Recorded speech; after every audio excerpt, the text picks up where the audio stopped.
My name's Bill and I'm an alcoholic. And this show is called Morning Sickness.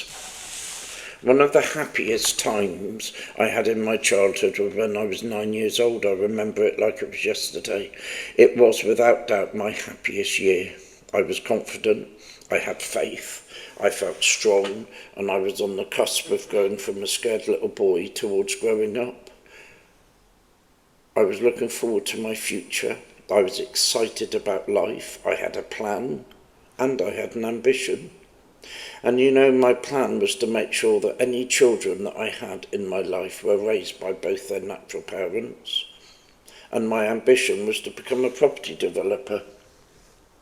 And 50 years later, I've achieved both. My plan on parenting came from me being in a one-parent family, where in the early 60s I only knew of one other boy that didn't have a dad. It obviously made an impression on me, hence my cunning plan, but my happiness wasn't to last. I went through bouts of being judged about being a failure. I went from an outward, confident child to one where the weight of the world seemed to be on my shoulders. Self-doubt and fear crept into my young life.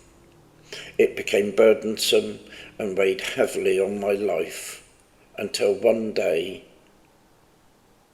I picked up a drink. I only had 4 years to wait. And that was when my little life reverted to that 9-year-old self where I felt free and easy and confident just for those brief fluid hours of nothingness after I had that drink. I didn't have to worry anymore. That was until the next morning when I woke up sober. And the fear and the foreboding would always return. The morning sickness was to be a constant companion on and off for the next many years, even decades.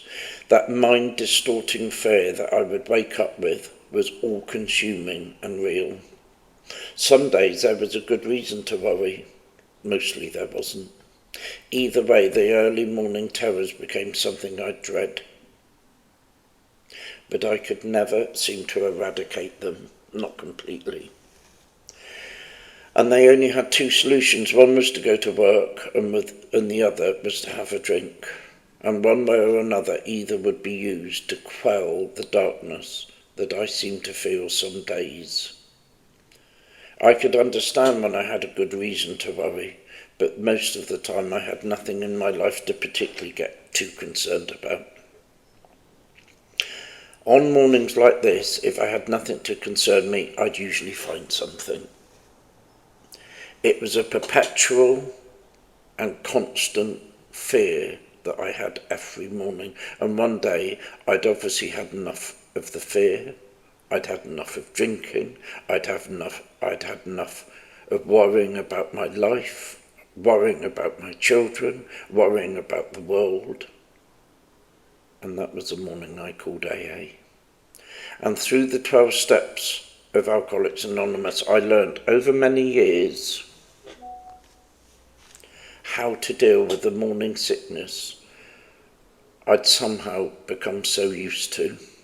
And I found the worst thing to do was to sit with it and let it totally engulf me. I know today what to do. I need to get up, clean my teeth, brush my hair, get dressed, get busy, talk to another alcoholic, go to a meeting. And you know what? It works every time. The only trouble was in my drinking, I never knew what to do, except to drink and go to work.